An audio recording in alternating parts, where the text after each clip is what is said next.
പരിശുദ്ധനും പുണ്യവാനുമായ മാർ ബഹനാം സഹദ, അദ്ദേഹത്തിൻ്റെ സഹോദരി സാറ, ബഹനാമിൻ്റെ അംഗരക്ഷകരായ 40 പടയാളികൾ,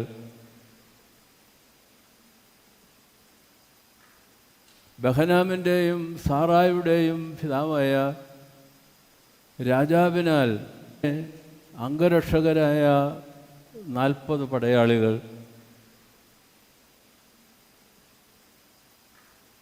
ബഹനാമിൻ്റെയും സാറായുടെയും പിതാവായ രാജാവിനാൽ കൊല്ലപ്പെടുകയാണ്. ഇവരെ യേശുക്രിസ്തുവിൻ്റെ അത്ഭുതകരമായ വഴിയിലേക്ക് തിരിച്ച പുണ്യവാനായ മത്തായിയെയും ഈ അവസരം പ്രത്യേകം നമ്മൾ ഓർക്കുകയാണ്. ബഹനാം സഹദായുടെ പ്രസിദ്ധമായ ചിത്രം നമുക്കേവർക്കും നമ്മുടെ ഹൃദയത്തിൽ പതിഞ്ഞിട്ടുള്ളതാണ്.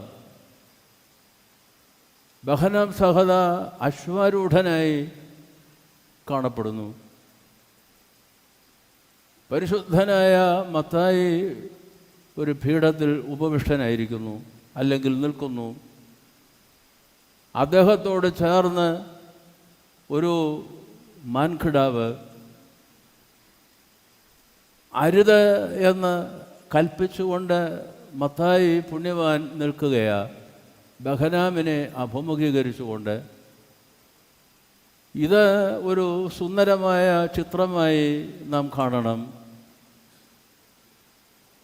3-ാം നൂറ്റാണ്ടിൽ ജീവിച്ചിരുന്ന, 3-ാം നൂറ്റാണ്ടിൻ്റെ 2ാം പകുതിയോളം ആകുമ്പോൾ ജീവിച്ചിരുന്ന പുണ്യവാനായ പൗലോസ് എന്നൊരു താപസശ്രേഷ്ഠൻ ഈജിപ്തിൽ ഉണ്ടായിരുന്നു. അദ്ദേഹം വനാന്തരത്തിലാണ് അദ്ദേഹത്തിൻ്റെ ജീവിതം ചെലവഴിച്ചത്. സന്യാസിയായിരുന്നു, താപസനായിരുന്നു. അദ്ദേഹം മരിക്കുന്ന സമയം അദ്ദേഹത്തിനൊപ്പം ആരുമുണ്ടായിരുന്നില്ല. എന്നാൽ മരണം അറിഞ്ഞ് കാട്ടുമൃഗങ്ങൾ, ഹിംസ്ര മൃഗങ്ങൾ അദ്ദേഹത്തിൻ്റെ അടുക്കലേക്ക് വന്ന് കുഴി കാലുകൾ കൊണ്ട് മാന്തി ഉണ്ടാക്കി ഈ താപസനെ വലിച്ചെടുത്ത് ആ കുഴിയിലിട്ട് മണ്ണിട്ട് മൂടുന്ന ചിത്രം സുന്ദരമാണ്, ചരിത്രത്തിൽ രേഖപ്പെടുത്തിയിട്ടുണ്ട്. പൗലോസ് എന്ന താപസനായിരുന്നു. അദ്ദേഹത്തിൻ്റെ ജീവിതം അനേകം ആളുകളെ താപസ ജീവിതത്തിലേക്ക്, സന്യാസ ജീവിതത്തിലേക്ക് ആകർഷിക്കുകയുണ്ടായി. സന്യാസ ചരിത്രത്തിൽ സന്യാസ പ്രസ്ഥാനത്തിൻ്റെ തലത്തൊട്ടപ്പനായ മാർ അന്തോനിയോസ് 3-ാം നൂറ്റാണ്ടിൻ്റെ ഒടുവിലും 4-ാം നൂറ്റാണ്ടിൻ്റെ ആദ്യ പകുതിയിലും ജീവിച്ചിരുന്ന ആളായിരുന്നു. അദ്ദേഹത്തിന് മാർഗദർശിയായി പൗലോസ് ജീവിച്ചിരുന്നു എന്ന് ചരിത്രം. അന്തോനിയോസിൻ്റെ ജീവിതത്തെ സംബന്ധിച്ച് നമ്മൾ വായിക്കുന്നുണ്ട്. അത് ലഭ്യമാണ്, നമ്മളുടെ ഇടയിൽ പ്രചാരത്തിലായിട്ടില്ല അത്ര. അദ്ദേഹത്തിൻ്റെ ജീവചരിത്രം എഴുതിയത് 4-ാം നൂറ്റാണ്ടിൽ ജീവിച്ചിരുന്ന പരിശുദ്ധനായ മാർ അത്താനാസ്യൂസ് ആയിരുന്നു. അന്ന് അദ്ദേഹം ഷമ്മാശനാണ്. അദ്ദേഹം ഈജിപ്തിലെ നൈൽ നദിക്ക് അക്കരെയുള്ള വിജനപ്രദേശത്ത് ജീവിച്ചിരുന്ന പുണ്യവാനായ താപസനായ അന്തോനിയോസിനെ നേരിട്ട് കണ്ട് അനുഭവങ്ങൾ രുചിച്ചറിഞ്ഞ് അദ്ദേഹം ഒരു ജീവചരിത്രം എഴുതി, മാർ അന്തോനിയോസിൻ്റെ ജീവചരിത്രം. അതിൽ ഒരു താൾ ഇങ്ങനെയാണ്: അന്തോനിയോസ് വളരെ അപൂർവമായി നൈൽ നദിയുടെ അങ്ങേക്കരയ്ക്കുള്ള വിജനപ്രദേശത്തു നിന്ന് ഇങ്ങേക്കരയ്ക്കേക്ക് വരും. അപ്പോൾ വേനൽക്കാലമായിരിക്കും, നൈൽ നദി വരണ്ടിരിക്കും. അദ്ദേഹം അങ്ങനെ സഭയുടെ കേന്ദ്രമായ അലക്സാന്ദ്രിയയിലേക്കൊക്കെ ചെന്നു കഴിഞ്ഞതിന് ശേഷം വീണ്ടും കാൽനടയായി നൈൽ നദിയുടെ കരയ്ക്കേക്ക് വരുമ്പോൾ നൈൽ നദി കടന്ന് അങ്ങക്കരയ്ക്ക് പോകുവാൻ നിവൃത്തിയില്ലാതെ വണ്ണം നൈൽ നദി വെള്ളം കൊണ്ട് നിറഞ്ഞിരിക്കും. നടന്ന് പോകുവാനാവില്ല. അന്തോനിയോസ്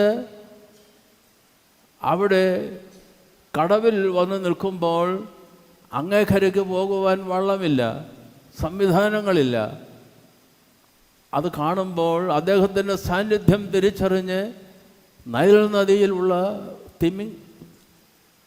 നദിയിലുള്ള മുതലകൾ കടന്നു വരും. അദ്ദേഹത്തിൻ്റെ കാൽ സ്പർശിച്ചിരുന്ന ഭാഗത്തേക്ക് വന്ന് അത് സ്നേഹപ്രകടനം നടത്തും. അവർ തമ്മിൽ മത്സരമാണ്. ആരാണ് അന്തോനിയോസിൻ്റെ അനുഗ്രഹം ആർക്കാണ് ലഭിക്കുക? മുതലകളാണ്. ഹിംസ്രജീവിയാണ്, ഹിംസ്രജീവിയാണ്, വിഴുങ്ങിക്കളയും. അപ്പോൾ അന്തോനിയോസിന് ഭയമില്ല. ഇവരുടെ സ്നേഹം മത്സരമാണ്. അദ്ദേഹം ഒരു മുതലയുടെ മുകളിലേക്ക് കയറും, അവിടെ ഇരിക്കും. മുതലകളിൽ ഒന്ന് അദ്ദേഹത്തെ അങ്ങേക്കരയ്ക്ക് കൊണ്ടുപോയി അവിടെ വിടും. മുതലയുടെ മുകളിൽ നിന്നിറങ്ങി വള്ളത്തിൽ നിന്നതുപോലെ കരക്കിറങ്ങി അദ്ദേഹം വിജനപ്രദേശത്തേക്ക് തുടർന്നും യാത്രയാവും. ഇങ്ങനെ ഒരു കടത്തു വഞ്ചു പോലെ ഈ മുതലകൾ അദ്ദേഹത്തെ വഹിച്ചുകൊണ്ട് അങ്ങേപ്പുറത്ത് നിന്ന് ഇങ്ങേപ്പുറത്തേക്കും നദിയുടെ ഇക്കരയ്ക്ക് നിന്ന് അക്കരയ്ക്കും. കുറച്ച് നാൾ കഴിഞ്ഞപ്പോൾ ആ സ്ഥലത്തിന് ക്രോക്കഡോപോലിസ് എന്ന് പേരായി. ക്രോക്കഡൈൽസ് അതിൻ്റെ ഗ്രീക്ക് രൂപമാണ്. ക്രോക്കഡോപോലിസ് എന്ന് പറഞ്ഞാൽ മുതലപ്പട്ടണമെന്നാണ്. പിന്നീടത് ആ ഭാഗത്തിന് മുതലപ്പട്ടണം എന്ന് പേരായി. ഇംഗ്ലീഷിൽ അതിന് ക്രോക്കഡോപോലിസ് എന്നാണ് പറയുന്നത്. ഞാനിത് സൂചിപ്പിച്ചത്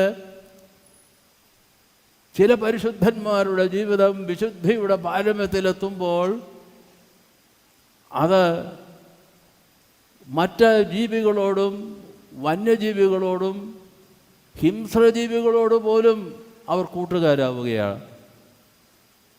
ഒരു പരിശുദ്ധൻ്റെ ജീവിതത്തിൻ്റെ ശുദ്ധി നൈർമല്യം തിരിച്ചറിയുവാൻ ഹിംസ്രജീവികൾക്ക് പോലും സാധിക്കും. അവർ സ്നേഹപ്രകടനം നടത്തും. അതാണ് പൗലോസിൻ്റെ ജീവിതത്തിൽ കണ്ടത്, മാർ പൗലോസിൻ്റെ ജീവിതത്തിൽ കണ്ടത്, താപസശ്രേഷ്ഠനായ അന്തോനിയോസിൻ്റെ ജീവിതത്തിൽ കണ്ടത്. 15-ാം നൂറ്റാണ്ടിൽ ജീവിച്ചിരുന്ന അസീസിയിലെ വിശുദ്ധ ഫ്രാൻസിസ് മൃഗങ്ങളോടും സസ്യലതാദികളോടും ആശയവിനിമയം നടത്തുമായിരുന്നു. പരിശുദ്ധനായ പരുമല തിരുമേനിക്ക് പക്ഷികളുടെ ഭാഷ തിരിച്ചറിയുവാൻ കഴിയുമായിരുന്നു. അങ്ങനെ ഒരു സംഭവം അദ്ദേഹത്തിൻ്റെ കൂടെ യാത്ര ചെയ്ത ശിഷ്യരിൽ ഒരുവൻ രേഖപ്പെടുത്തിയിട്ടുണ്ട്. പാമ്പാടി മാർ ഗ്രിഗോറിയോസ് തിരുമേനിക്ക് പ്രത്യേകമായി പ്രാവുകളോടും നായ്കളോടും ഒക്കെ സ്നേഹം പ്രകടിപ്പിക്കുന്നതും ആ പരിശുദ്ധൻ്റെ സാന്നിധ്യത്തിൽ സന്തോഷിക്കുന്നതും ചരിത്രമാണ്. ഇവിടെ ഞാൻ സൂചിപ്പിക്കുവാൻ ആഗ്രഹിക്കുന്നത്, അങ്ങനെ ഒരു വലിയ പരിശുദ്ധനായിരുന്നു മത്തായി എന്ന് പറയുന്ന ഗുരുശ്രേഷ്ഠൻ. അദ്ദേഹമാണ് ബഹലാമിനെ ക്രിസ്ത്യാനിയാക്കി മാറ്റുന്നതിന് ഇടയായി തീർന്നത്. 14-ാം നൂറ്റാണ്ടിൻ്റെ 2-ാം പകുതിയിലും 15-ാം നൂറ്റാണ്ടിൻ്റെ ആരംഭത്തിലും ഇറ്റലിയിൽ ജീവിച്ചിരുന്ന ലിയനാർഡോ ഡാവിൻസി എന്ന് പറയുന്ന പ്രസിദ്ധനായ ചിത്രകാരൻ ഇങ്ങനെ കുറിക്കുന്നുണ്ട്. ഒരു മൃഗത്തെ കൊല്ലുന്ന കാഴ്ച കാണുമ്പോൾ അത് സ്വന്തം സഹോദരനെ കൊല്ലുന്നതിന് തുല്യമാണെന്ന് വികാരത്തോടുകൂടെ ആർദ്രതയോടുകൂടെ നോക്കിക്കാണുവാൻ കഴിയുന്ന ഒരാൾ വിശുദ്ധിയുടെ പടവുകളിലേക്ക് കയറി ഔന്നത്യത്തിൽ നിൽക്കുകയാണ്. ഞാനിത് പറയുവാൻ ആഗ്രഹിക്കുന്നത്, ആരാണ് ഈ രാജകുമാരനായ ബഹനാമിന് സഹോദരി സാറായുടെ ജീവിതത്തിൽ ഇടപെടുന്നതിനൊക്കെ കാരണഭൂതനായി തീർന്നത് എന്ന് നോക്കുമ്പോൾ, അദ്ദേഹം ഒരു മാൻകിടാവിനെ സംരക്ഷിച്ചുകൊണ്ട്, എന്തുകൊണ്ടാണ് ഒരു മാൻകിടാവ് ഒരു പടയാളിയെ കണ്ട് ഭയന്ന്, എന്നാൽ ഒരു സന്യാസിയെ കണ്ട് അനുസരണഭാവത്തോടും പൂർണ്ണമായ സ്നേഹത്തോടും കൂടി അടുത്ത് നിൽക്കുന്നത്? മൃഗങ്ങൾക്കും പക്ഷികൾക്കും ദൈവീകമായ സാന്നിധ്യം തിരിച്ചറിയുവാനുള്ള കൽപ്പ് മനുഷ്യർക്ക് ഉള്ളതിനേക്കാൾ അധികമുണ്ടെന്നുള്ളതാണ്. സസ്യങ്ങൾക്കത് തിരിച്ചറിയാം, പക്ഷികൾക്കത് തിരിച്ചറിയാം, മൃഗജാലങ്ങൾക്ക് തിരിച്ചറിയാം. മനുഷ്യന് തിരിച്ചറിയാൻ കഴിഞ്ഞില്ലെങ്കിൽ പോലും ഇത് ഒരു വലിയ അനുഭവമാണ്. അങ്ങനെയുള്ള പരിശുദ്ധനായ മത്തായി പുണ്യവാനാണ് ബഹനാമിൻ്റെ ജീവിതത്തിൽ ബഹനാമിന് നിർണായകമായ ഒരു പുതിയ ജീവിതം നൽകുന്നതിന് ഇടയായി തീർന്നത്.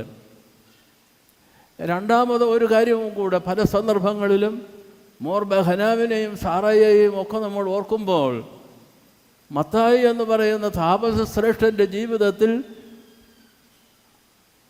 ആ വൈശിഷ്ട്യം, ജീവിതത്തിലെ വൈശിഷ്ട്യം വേണ്ടവണ്ണം ശ്രദ്ധിക്കുന്നതിന് സമയമെടുക്കാതെ പോകുന്നു എന്നുള്ളത് കൊണ്ടാണ് ഞാനിത് ഇന്നത് ആവർത്തിക്കുന്നത്. എന്തുകൊണ്ടാണ് ബഹനാമും സാറായും അവരുടെ അംഗരക്ഷകരായ 40 പടയാളികളും ക്രിസ്ത്യാനിയായി തീർന്നത്? അതിന് പ്രേരകമായത് പുണ്യവാനായ മത്തായി ആയിരുന്നു. ക്രൂരമൃഗങ്ങളുടെ പോലും സ്നേഹമാർജിക്കുവാൻ, സാഹോദര്യമുണ്ടാകുവാൻ, അവരുടെ അഭയമായി തീരുവാൻ പ്രാപ്തമാകും വിധം ഔന്നത്യമാർന്ന ഒരു ജീവിതത്തിൻ്റെ ഉടമയായിരുന്നു മത്തായി. 1. 2, സാറ കുഷ്ഠരോഗിയായിരുന്നു. അതിൽ ദുഃഖിതനായിരുന്നു അവരുടെ മാതാപിതാക്കൾ. അതോടൊപ്പം ബഹനാമിൻ്റെ ജീവിതത്തിൽ മത്തായി ഇടപെട്ട് അത്ഭുതകരമായ മാറ്റം വന്നു കഴിഞ്ഞതിന് ശേഷം സഹോദരി സാറയെ വിളിച്ചു വിജനപ്രദേശത്തേക്ക് കൊണ്ടുപോയി. അവരുടെ വേദന മത്തായി എന്ന താപസൻ്റെ മുമ്പിൽ വയ്ക്കുമ്പോൾ പുണ്യവാനായ മത്തായി സാറയുടെ തലയിൽ കൈവച്ച് പ്രാർത്ഥിച്ച് കുഷ്ഠരോഗത്തിൽ നിന്ന് അവൾ വിമുക്തയായി തീർന്നു. സൗഖ്യമാക്കുന്ന ദൈവത്തിൻ്റെ കൃപ പുണ്യവാനായ മത്തായിയിലൂടെ വ്യാപിക്കുകയായി. ഇവിടെ നമ്മൾ പരിശുദ്ധിയുടെ ഒരു ചുറ്റുവട്ടം മത്തായി ഉണ്ടാക്കുകയാണ്. മത്തായി എന്ന് പറയുന്ന പുണ്യവാൻ ഉണ്ടാക്കുകയാണ്. ആ ചുറ്റുവട്ടത്തിൽ രാജകുമാരനായ ബഹനാമും രാജകുമാരിയായ സാറയും അവരോടുകൂടെയുള്ള 40 അംഗരക്ഷകരും ആത്യന്തികമായി അവരെല്ലാവരും ദൈവത്തെ സ്വീകരിക്കുന്നു.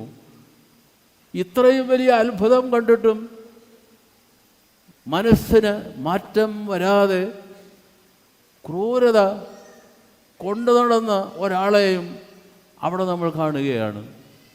മക്കളെ കൊല്ലുന്നതിനു പോലും അത്ര കണ്ട ക്രൂരത വഹിച്ചിരുന്ന ഒരാളായിരുന്നു അവരുടെ പിതാവ്, രാജാവായ പിതാവ്.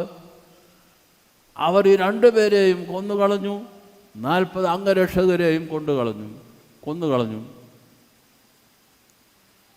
മത്തായി പുണ്യവാൻ യേശുക്രിസ്തുവിൻ്റെ സാന്നിധ്യം ആ പരിശുദ്ധിയുടെ ചുറ്റുവട്ടമുണ്ടാക്കി അതിലേക്ക് ആകർഷിച്ച് ബഹനാമിൻ്റെയും സാറയുടെയും ജീവിതത്തിൽ ഇടപെടുകയാണ്. അവരോടുകൂടെ ഉണ്ടായിരുന്ന 40 പടയാളികളുടെയും. ഇങ്ങനെ ഒരു ചുറ്റുവട്ടം നമുക്ക് സൃഷ്ടിക്കുവാൻ കഴിയേണ്ടതുണ്ട്. പക്ഷേ അത് എതിർപ്പുകളും കഷ്ടതകളും ക്ഷണിച്ചു വരുത്തി എന്ന് വന്നേക്കാം.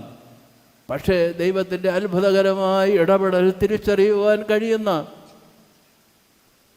ബഹനാമിനെയും സാറായെയും 40 പടയാളികളെയും നാം കാണുകയാണ്. മാനസാന്തരത്തിന് വിധേയമാകുന്നതിന് അകന്നു നിൽക്കുന്ന അവരുടെ പിതാവ് പോലും ആ സന്ദർഭങ്ങളിലും ക്രൂരതയാണ് നിറഞ്ഞു നിൽക്കുന്നതെന്നും നാം കാണുകയാണ്. ഇവരെല്ലാം ആ ക്രൂരനായ രാജാവ് കൊന്നുകളയുകയാണ്. ദൈവത്തിൻ്റെ അത്ഭുതകരമായ വ്യാപാരം, സൗഖ്യമാക്കുന്ന സാന്നിധ്യം, സ്നേഹത്തിൻ്റെ പരിധി കൂടാത്ത പ്രവാഹം, അതെല്ലാം കണ്ടിട്ടും തിരിച്ചറിയുവാൻ കഴിയാതെ മാനസാന്തരത്തിൽ നിന്ന്, അനുതാപത്തിൽ നിന്ന്, ആ പരിധിയിൽ നിന്ന്, ദൈവികമായ പരിശുദ്ധിയുടെ പരിധിയിൽ നിന്ന് പുറത്തു നിൽക്കുന്ന അവരുടെ തന്നെ വേണ്ടപ്പെട്ടവനായ ക്രൂരനായ പിതാവ് രാജാവിനെയും നമുക്ക് കാണുവാൻ കഴിയും. ഇത് ജീവിതത്തിൻ്റെ ഒരു വലിയ വൈരുദ്ധ്യമാണ്. ഒരു വശത്ത് പരിത്യാഗത്തിൻ്റെയും യേശുക്രിസ്തുവിനോടുള്ള സ്നേഹത്തെ പ്രതി സ്വയം മരണം സ്വീകരിക്കുവാനുള്ള ആ ഒരുക്കത്തിൻ്റെ അത്ഭുതകരമായ രൂപാന്തരം രുചിച്ചറിയുന്ന ഈ ദൈവമക്കൾ, എന്നാൽ ആ ദൈവികമായ സ്പർശനത്തിൻ്റെ, സ്നേഹത്തിൻ്റെ പ്രവാഹത്തിൻ്റെ, സൗഖ്യമാക്കുന്ന ദൈവത്തിൻ്റെ സാന്നിധ്യത്തിൻ്റെ ആ പരിധിക്ക് വെളിയിൽ നിൽക്കുന്ന ഒരാൾ ഇവരെയെല്ലാം അപമാനിക്കുകയോ പരിഹസിക്കുകയോ പീഡിപ്പിച്ച് അവരെ കൊന്നുകളയുകയോ ചെയ്യുന്നിടത്തോളം വരെ എത്തുന്ന ക്രൂരത, ഇത് വല്ലാതെ നമ്മളെ അമ്പരപ്പിക്കുന്നുണ്ട്, നമ്മളെ ചിന്തിപ്പിക്കുന്നുമുണ്ട്. അത് 1600-700 വർഷങ്ങൾക്ക് മുമ്പ് ജീവിച്ചിരുന്ന ഇവരുടെയൊക്കെ ജീവിതത്തിൽ കാണുന്ന ആ സംഭവം നമ്മളുടെ മനസ്സിനെ ചിന്തിപ്പിക്കുമ്പോൾ സമകാല സാഹചര്യത്തിലും എക്കാലത്തും ഇങ്ങനെയുള്ള 2 തലങ്ങൾ നമ്മളെ വല്ലാതെ ചിന്തിപ്പിക്കുകയും അത്ഭുതപ്പെടുത്തുകയും ചെയ്യുന്നുണ്ട്. ദൈവം രൂപാന്തരപ്പെടുത്തുന്നവനായി സന്നിഹിതനാകുന്നു ഒരു കൂട്ടം ആളുകളുടെ ജീവിതത്തിൽ. എന്നാൽ വേറൊരു കൂട്ടം ആളുകളുടെ ജീവിതത്തിനൊരു മാനസാന്തരവും വീണ്ടും വിചാരവും അതിന് പുറത്ത് പിന്മാറ്റക്കാരായി ക്രൂരതയും മനുഷ്യപ്പറ്റില്ലാത്ത പെരുമാറ്റങ്ങളും കൊണ്ട് സ്വന്തം കൂടപ്പിറപ്പുകളെപ്പോലെയും സ്വന്തം മക്കളെപ്പോലെയും നിഘനിച്ചു കളയുവാൻ ആ പരിധി വരെ എത്തുന്ന തരത്തിലുള്ള ക്രൂരത നിലനിർത്തുന്ന പിന്മാറ്റക്കാരെയും നമുക്ക് എക്കാലവും കാണാൻ സാധിക്കും. പരിശുദ്ധന്മാരും പുണ്യവാന്മാരുമായ മോർ ബഹനാമിൻ്റെയും സഹോദരി സാറായുടെയും 40 പടയാളികളുടെയും സഹതാമരണവും മത്തായി ശ്ലീഹായുടെ പുണ്യ ജീവിതവും നമ്മൾ ഇന്ന് പരിശോധിക്കുകയും അത് ആഘോഷമായി നമ്മൾ കൊണ്ടാടുകയും ചെയ്യുമ്പോൾ നമ്മളുടെ ജീവിതത്തിൽ ആ പരിശുദ്ധിയുടെ പ്രകാശവും രൂപാന്തരത്തിൻ്റെ മാറ്റവും തീർച്ചയായും രുചിച്ചറിയുവാൻ പരിശുദ്ധാത്മാവ് നമ്മളെ ഏവരെയും സഹായിക്കുമാറാകട്ടെ.